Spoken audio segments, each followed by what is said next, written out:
AP deputy CM Pawan Kalyan గారు తెలివైనోడు. కొన్నింటిని విస్మరించడం మేలని తెలుసుకున్నారు కాబోలు. ముఖ్యమంత్రి చంద్రబాబు నాయుడు గారి నుంచి పరిపాలనా రీతులే కాకుండా రాజకీయాలను కూడా వంటబెట్టించుకున్నారు బాగా అని అంటున్నారు ప్రజలు.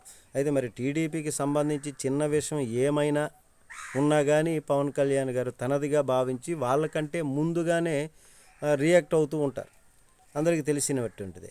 మరి అట్లాంటిది దివంగత ఎన్టీ రామారావు గారు 30వ వర్ధంతిని మాత్రం పవన్ కళ్యాణ్ గారు విస్మరించడం ఒకంత ఆశ్చర్యమే అంటున్నారు. ఒకవేళ నివాళులు అర్పించడం అంటే ఆయనకు వెన్నుపోటు అంశం గుర్తుకు వచ్చిందేమో అని కూడా అనుకుంటున్నట్టుంది. మరీ ముఖ్యంగా ఎన్టీఆర్ను చంద్రబాబు గారు ఏ రకంగా రాజకీయంగా గద్దె దించారో గతంలో పవన్ కళ్యాణ్ విమర్శించినటువంటి వీడియోలు సాక్ష్యంగా కనిపిస్తున్నటువంటివి. మరి ఎన్టీఆర్కు నివాళులు అర్పించాల్సి వస్తే అనివార్యంగా ఆయన ఆశయాలను చంద్రబాబు నాయుడు గారు కొనసాగిస్తున్నారు అని పొగడాల్సి వస్తుంది. అలా చేస్తే గతంలో ఆయన చేసే విమర్శలకు పూర్తి విరుద్ధంగా వ్యవహరించినట్టు అవుతుందని పవన్ కళ్యాణ్ గారి ఆలోచన కాబోలు అనుకుంటున్నారు.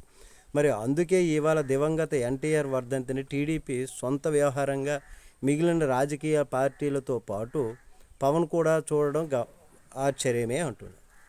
మరి ఇటీవల కాపుల ఆరాధ్య దైవంగా భావిస్తున్న వంగవీటి మోహన్ రంగ వర్ధంతిని పవన్ కళ్యాణ్ పట్టించుకోకపోవటం తీవ్ర విమర్శలకు దారిచ్చింది.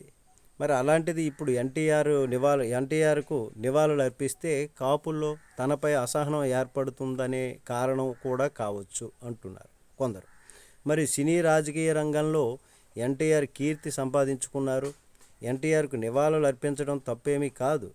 కానీ ప్రతిదీ కూడా రాజకీయ కోణంలో చూస్తున్నటువంటి సందర్భంలో పవన్ మౌనం కూడా చర్చనీయాంశం అయినటువంటి పరిస్థితి. నమస్తే.